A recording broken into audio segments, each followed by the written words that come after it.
असून वंचित कोण नागरिक राहू नये म्हणून आयुष्यमान भारत योजना आदरणीय मोदीजींनी या देशामध्ये चालू केली आणि जगातली सगळ्यात मोठी योजना आयुष्यमान भारतच्या रूपानं आज लोकांच्या सेवेसाठी या देशामध्ये चालू असलेले आपण सगळेजण पाहताय।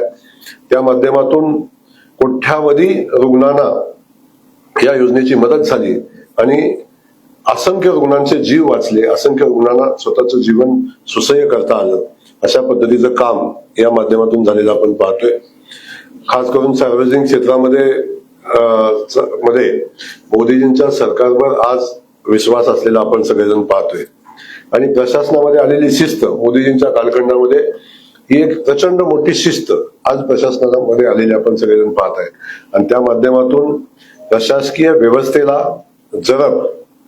प्रशासकीय व्यवस्थेवर एक मोठा प्रभाव मोदीजींचा आणि मोदीजींच्या सरकारमध्ये असलेल्या कामाचा आपण सगळेजण पाहतोय। त्या माध्यमातून एक सामान्य माणसाचा विश्वास संपादन करण्याचं काम त्यामधून झालेलं आपण सगळेजण पाहतोय। मोदीजींच्या कालखंडामध्ये आपण बघतो की प्रत्येकाला घर मिळालं पाहिजे असा संकल्प मोदीजींनी पंतप्रधान झाल्यानंतर केला आणि त्याच माध्यमातून देशातला एकही नागरिक जो बेघर आहे तो घरापासून वंचित राहिला नाही पाहिजे अशा पद्धतीची भूमिका घेतली आणि प्रधानमंत्री आवास योजनेतून क्रांतिकारी काम या देशामध्ये झालेलं आपण सगळेजण पाहताय।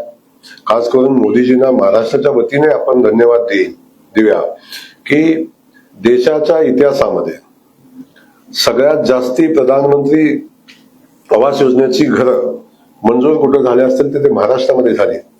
गेल्या 10-12 वर्षामध्ये 10 लाख घरं महाराष्ट्रासाठी मंजूर होत असताना चालू वर्षामध्ये पाठीमागच्या वर्षामध्ये 30 लाख घरं या महाराष्ट्रासाठी मोदीजींनी मंजूर केली आणि जवळजवळ 100% लाभार्थ्यांना न्याय देण्याची भूमिका घेतली।